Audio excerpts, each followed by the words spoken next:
Wednesday at 11 a.m. Specially programmed receivers are alerted for specific watches, warnings, and advisories.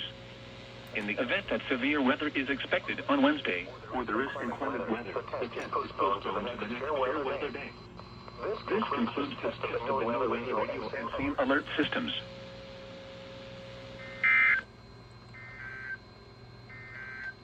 This does not go on for very long.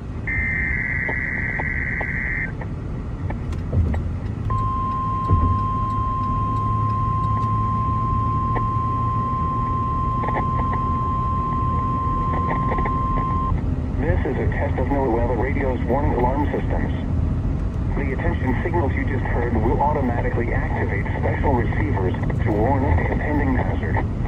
Reception of this broadcast and the warning alarm feature will vary with distance from the transmitter.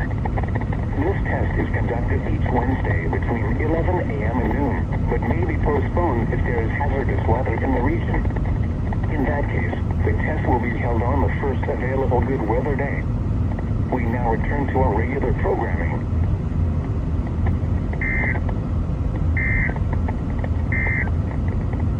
Now for the official National Weather Service.